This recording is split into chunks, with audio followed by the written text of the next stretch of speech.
The night had barely begun to unfold when the first sound shattered the peace of the quiet Florida neighborhood. A single gunshot, sharp and sudden, rang through the air, a sound that would haunt the residents for days to come. Moments later, another shot, followed by a third. Then silence, an eerie, suffocating stillness that seemed to swallow the very soul of the evening. If you are not an advocate of domestic violence, murder, child abuse, to mention a few, hit that subscribe button and turn on notifications for more true crime stories. Thank you. Inside the Carmichael home, the once joyous laughter and warmth had been replaced by a chilling void. What began as a typical Sunday night, like any other, would soon become a scene of unspeakable horror. The Carmichael family, beloved by their community, by their church, by those who thought they knew them, had been wiped out in the most brutal and unimaginable way. Neighbors who had spent years in a close-knit community heard the unmistakable sounds of gunfire and immediately dialed 911, but it was too late. By the time the first responders arrived, the tragedy had already unfolded. A respected preacher, a father, a husband, now reduced to a headline that would shock an entire state. But the questions began almost immediately, and they were ones no one could answer. Why? Why did Pastor James Carmichael, the man who had led his flock with unwavering faith, whose sermons had touched so many lives, whose family had appeared so perfect, decide to commit the ultimate sin? How had it all gone so terribly wrong? But this wasn't a case of a man suddenly losing his mind, or a family ripped apart by simple misfortune. No, the truth, the twisted, dark truth, went deeper than anyone could have imagined. It was a betrayal of the worst kind, the kind that twists the soul, that gnaws at a person's very core until it breaks them. A betrayal not just of love, but of faith itself. James Carmichael wasn't just a preacher. He was a man who had built his entire life on trust, on a vow to his wife, his children, and his congregation. But what do you do when that trust is shattered?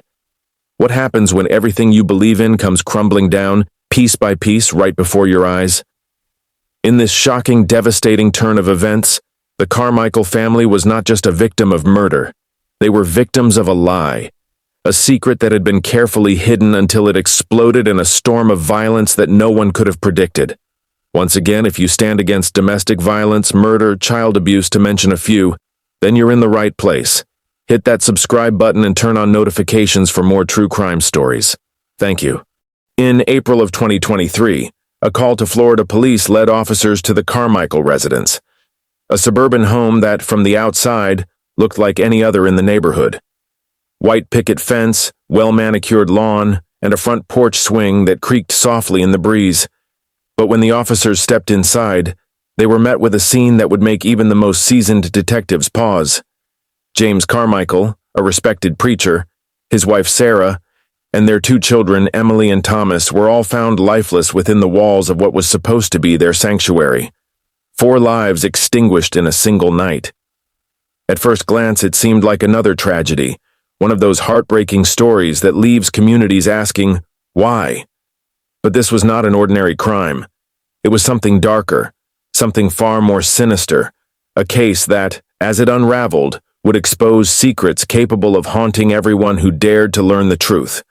To understand this story, you must first know James Carmichael. To his congregation, he was more than a preacher.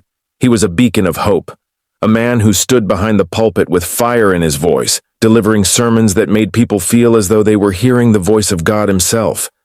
He was the kind of man who shook every hand after Sunday service, remembered names, and made you believe he cared about your burdens.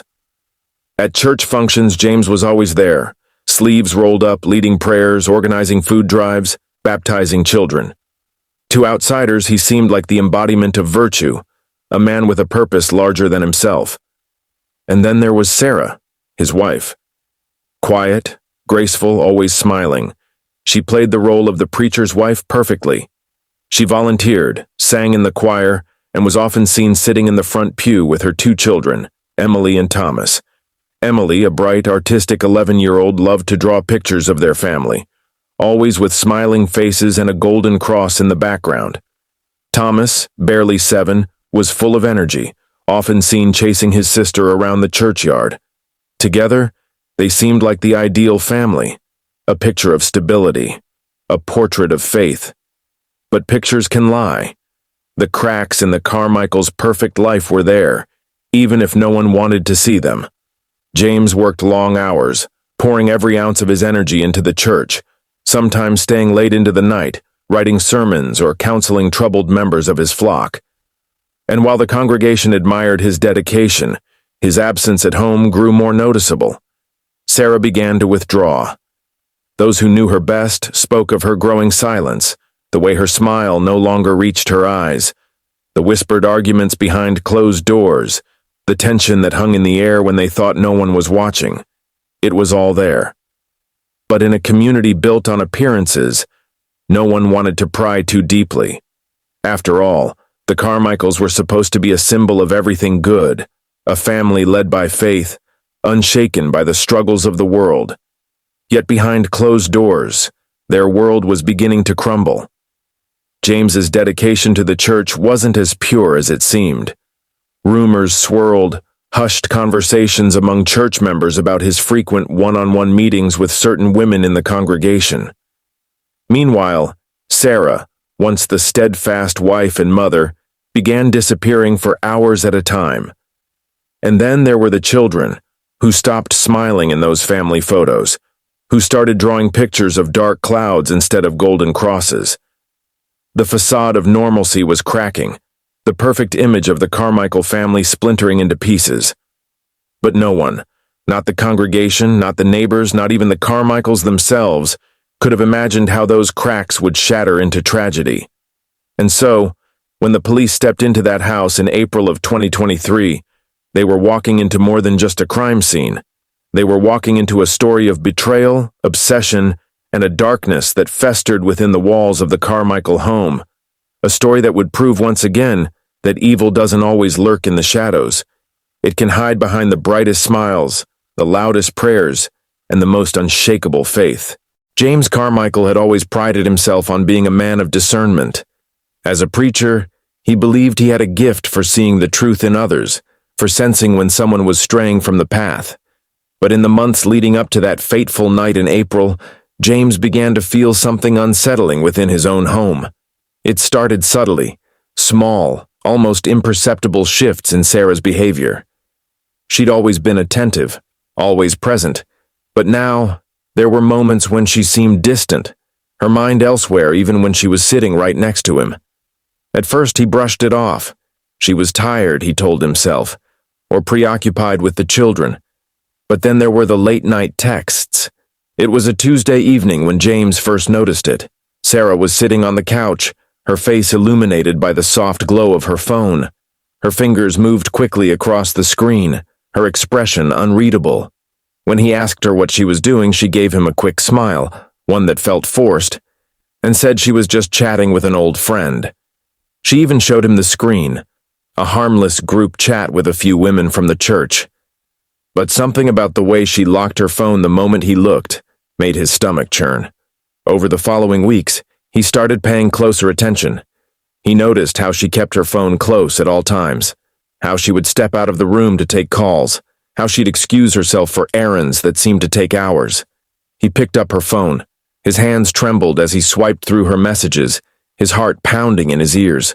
But when he opened her texts, he found nothing incriminating.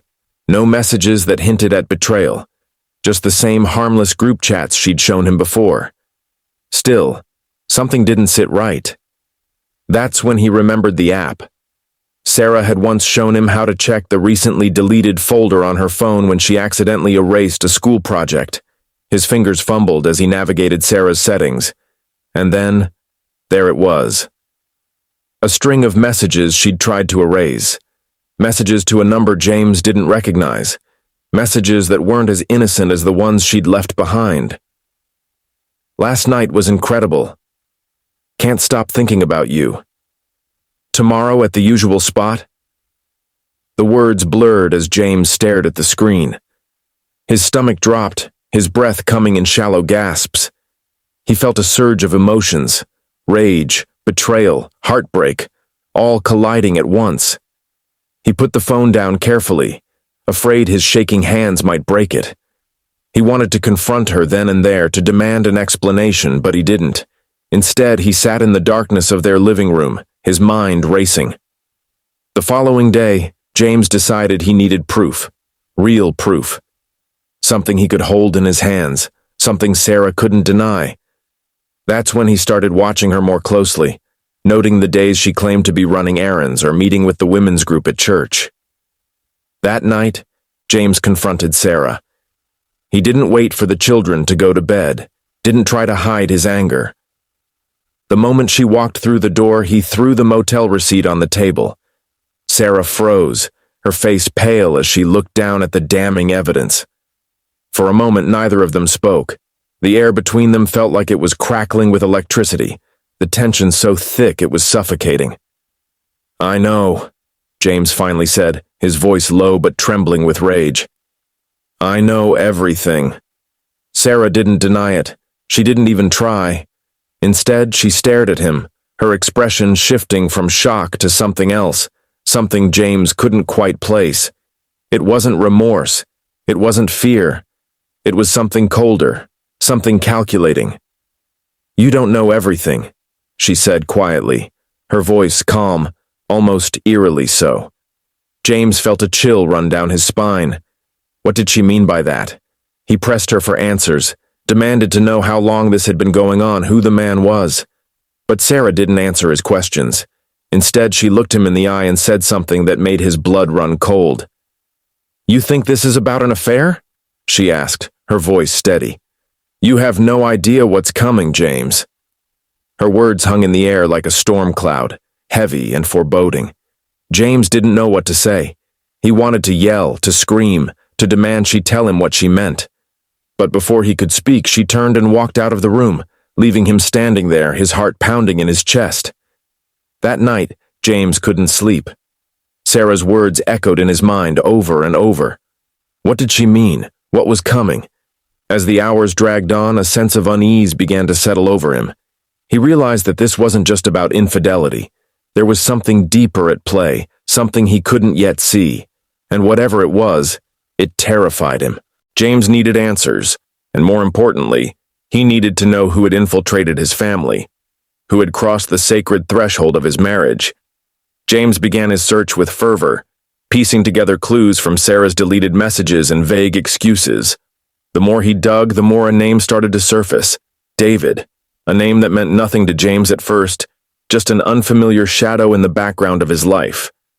But as he investigated further, that shadow began to take shape, and James's heart sank when he realized where he had seen David before. David wasn't a stranger. He was a member of the congregation. He had attended James's sermons, shaken his hand after service, and even joined the family for dinner on more than one occasion. A tall, charismatic man in his mid-30s, David had always struck James as a little too charming, a little too quick to laugh at Sarah's jokes, a little too comfortable in their home. But James had never thought much of it. He'd trusted David as he trusted everyone in his flock.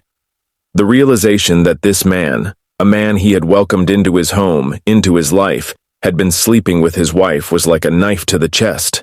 As the days went on, James's behavior became increasingly erratic. He couldn't focus on his sermons or his duties at the church. His mind was consumed by images of Sarah and David together, by the sound of her calm voice when she told him he didn't know what was coming. He started obsessively checking her phone, scrolling through her messages, even when he knew there wouldn't be anything new. He followed her when she left the house, staying far enough behind that she wouldn't notice. He even began driving by David's house late at night, parking down the street and watching for any sign of movement. James, desperate for guidance, turned to the one place he thought he could still find solace: his church. During a late-night prayer meeting, he broke down in front of a small group of trusted elders, confessing that his marriage was in trouble. He didn't reveal the full extent of Sarah's betrayal, only that she had been distant, that their relationship was strained. The elders prayed for him, offering words of comfort and advice, but James left the meeting feeling no closer to peace. If anything, their words only deepened his guilt. How could he stand before them as a leader when his own life was in shambles? Then, the taunting began. It started with small things. An anonymous text message sent to James's phone in the middle of the night. "You'll never be enough for her," it read. James stared at the screen, his hands trembling with rage. A few days later, another message arrived. "She deserves better." At first, James thought it might be a coincidence, but the messages kept coming, each one more pointed than the last. One evening, as James was locking up the church after a late service, he found an envelope taped to his office door. Inside was a photo of Sarah and David, sitting together at a table in a dimly lit restaurant. They were laughing, their faces close, the intimacy between them undeniable. Written on the back of the photo were the words, "You can't stop this." James's rage boiled over. He knew it had to be David.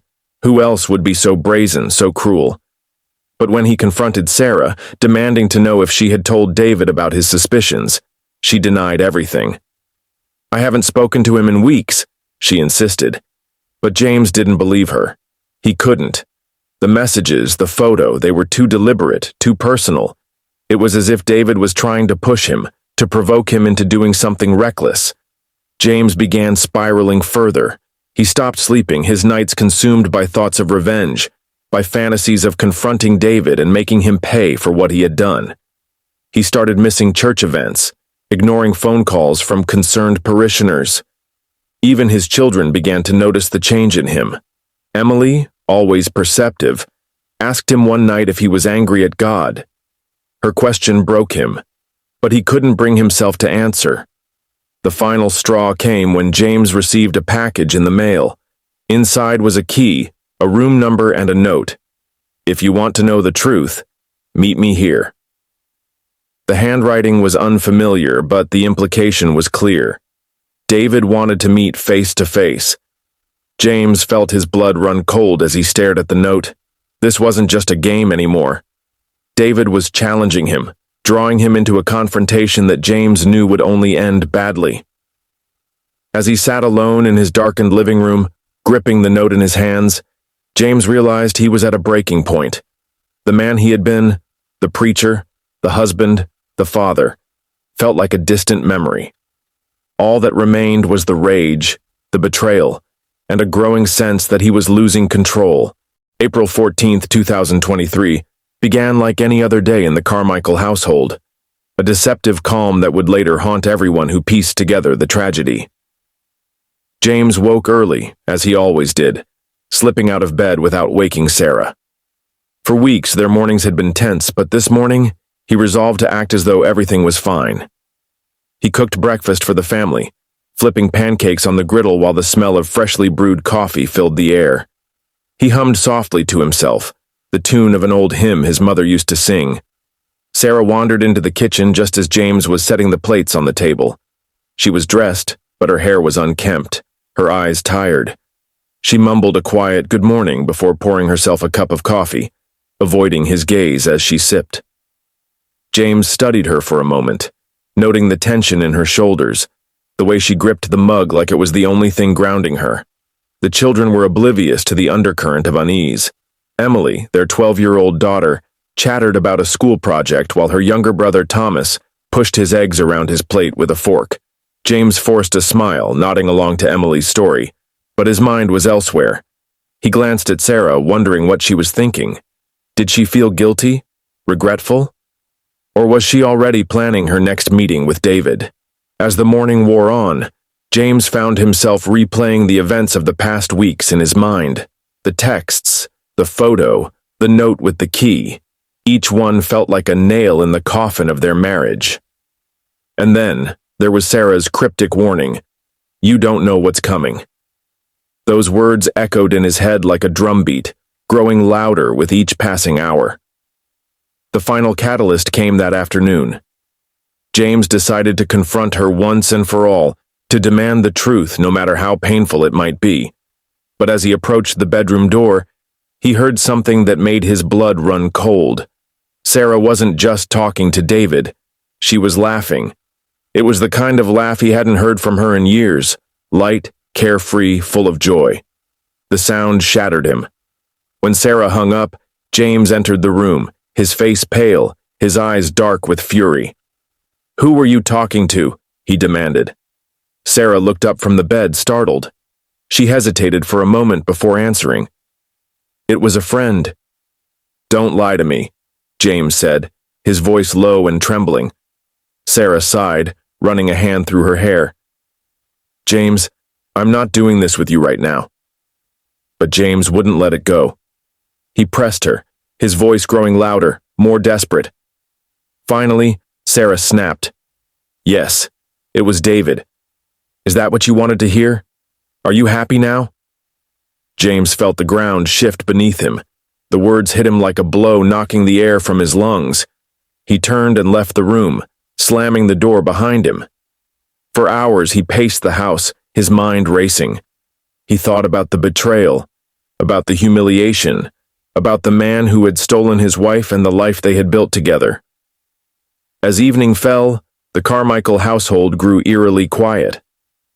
Sarah stayed in the bedroom, the children played quietly in the living room, and James sat at the kitchen table staring at the note and key that David had sent him.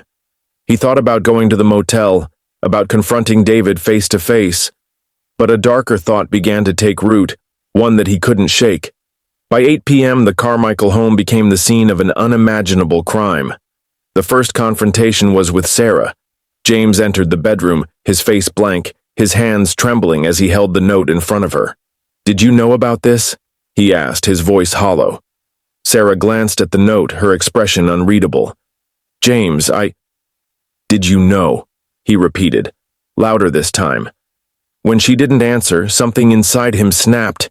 He grabbed her by the shoulders, shaking her as he shouted, Why? Why would you do this to me, to us? Sarah struggled against him, screaming for him to let go. But James was beyond reason. In his mind, the betrayal had become more than just an affair. It was an attack on his very identity, on everything he believed in. The children heard the commotion and ran to the bedroom, their eyes wide with fear. Daddy, stop! Emily cried, her voice shaking. James turned to look at them, his expression softening for a moment. Go back to the living room, he said quietly. Everything's fine. The note, left on the kitchen table, read, I couldn't save my family. I couldn't save myself. God forgive me. April 14, 2023, at 8:45 p.m., a chilling 911 call shattered the quiet evening of the Carmichael family's suburban neighborhood.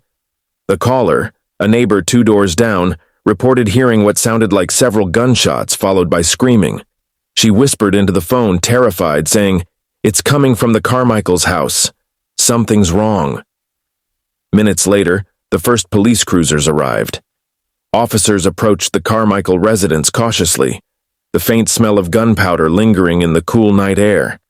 The front door was ajar, swaying slightly in the breeze, its hinges creaking like something out of a nightmare. Flashlights illuminated the darkened interior as the officers stepped inside, their boots crunching on shattered glass near the entryway. The scene that greeted them was unlike anything they'd ever encountered. The living room was eerily calm, almost untouched. James sat slumped in an armchair, a Bible open in his lap, his lifeless eyes staring straight ahead. The officers' beams swept the room, their breaths catching as they noticed the handgun lying on the floor beside him. One officer moved closer, calling out to him, but it was clear James was already gone. A noise upstairs, a faint creak, sent the officers rushing up the staircase. As they entered the master bedroom, the reality of the situation struck them like a blow. On the bed lay Sarah, her body limp, her expression frozen in what could only be described as fear. Beside her, the children, Emily and Thomas, were tucked under the covers, eerily peaceful, as if they had been placed there intentionally. The officers stood in stunned silence, the weight of the scene pressing down on them. One of them muttered, God help us, before they began the painstaking process of securing the house and calling in detectives. By the time the crime scene investigators arrived, the house had become a hive of activity. Yellow tape was strung across the front yard, flashing red and blue lights bathing the neighborhood in an unsettling glow. Neighbors huddled in small groups on their porches, whispering to one another, their faces pale with disbelief. Inside, detectives began piecing together the timeline. It didn't take long for them to find the note James had left on the kitchen table. I couldn't save my family. I couldn't save myself. God, forgive me. But, as the investigation unfolded, it became clear that this was no ordinary murder-suicide. The more they dug into the Carmichael family's life, the more disturbing the layers became. The first clue came from James's personal belongings. In his desk drawer, they found a series of journals dating back several years. At first, the entries seemed mundane, reflections on his faith, notes for his sermons, and musings about his role as a father and husband. But as the entries grew more recent, they took a darker turn. James wrote about his suspicions of Sarah's infidelity, his feelings of inadequacy, and his growing anger. One chilling entry, dated just a week before the tragedy, read, "The devil has taken root in my home. I feel it, see it, hear it in her voice. I can't let him win." But perhaps the most damning evidence came from Sarah's phone. Investigators discovered a string of text messages between her and David. The messages were explicit, emotional, and in some cases, taunting. In one message, dated just days before the tragedy, David wrote, "He's not worth your tears. You deserve better." Another read, "He's weak, Sarah. You know that." The texts painted a picture of a relationship that wasn't just an affair, it was a calculated betrayal. And while Sarah's role in the tragedy remained unclear, it was evident that her actions, and those of her lover, had played a significant role in James's emotional decline. As detectives pieced together the timeline, they stumbled upon one final chilling detail that no one saw coming. In the trunk of James's car, parked in the driveway, they found a small black notebook. Inside were pages filled with detailed notes about David, his address, his work schedule, even the names of his close friends and family members. The investigation left more questions than answers. Why had James snapped so suddenly? Had he planned the tragedy, or had it been a moment of uncontrollable rage? And what role had Sarah and David truly played in the events that led to that fateful night? As investigators sifted through the wreckage of the Carmichael family's tragedy, they believed they had uncovered the full picture, a devoted preacher. But then a call came into the police station from a member of James's congregation, a middle-aged woman who asked to remain nameless. Her voice was steady but tinged with urgency. "There's something you need to know about Sarah," she said, "and about David. He wasn't just some random man." When detectives pressed for more details, the woman hesitated, her breath audible on the line. "David isn't who you think he is. He was close to James. Very close. Check the church records. Ask the other deacons. You'll see what I mean." This cryptic lead opened a new chapter in the investigation. Detectives delved into the inner workings of the Carmichael Church, combing through records and conducting interviews with members of the congregation. What they uncovered was a betrayal far deeper than anyone had imagined. David wasn't just Sarah's lover. He was a deacon in James's church, a man James had trusted for years, someone who had stood beside him at the altar, prayed with him, and shared in the responsibilities of guiding their flock. For James, this wasn't just a personal betrayal, it was a spiritual one, a violation of the sacred trust he had placed in someone he considered a brother in faith. But the revelations didn't end there. As detectives reviewed Sarah and David's text messages, a more sinister picture began to emerge. In one particularly chilling exchange, David wrote, "He's losing it. Just keep pushing. He'll crack soon enough." Another message from Sarah read, "I can't do this much longer. He's watching me like a hawk. What if he finds out?" To which David replied, "We have a plan. Stick to it. It's almost over." The implications were staggering. It appeared that Sarah and David had been working together to manipulate James, preying on his insecurities and pushing him further into emotional and psychological turmoil. The texts hinted at a plan to leave James, but there were darker undertones, whispers of something more calculated, more deliberate. One message, sent just days before the tragedy, seemed to confirm the worst. "Once he's out of the way, we can finally be free." Detectives were now faced with a troubling question. Had James been the sole architect of this tragedy, Or had he been driven to the brink by the machinations of those closest to him? As this new information came to light, the community was thrown into chaos. The Carmichael Church, once a beacon of faith and unity, became a battleground of opinions and accusations. Congregants were divided, some rallying to James's defense, insisting he had been a good man undone by unimaginable betrayal. Others condemned his actions, arguing that no amount of provocation could justify what he had done.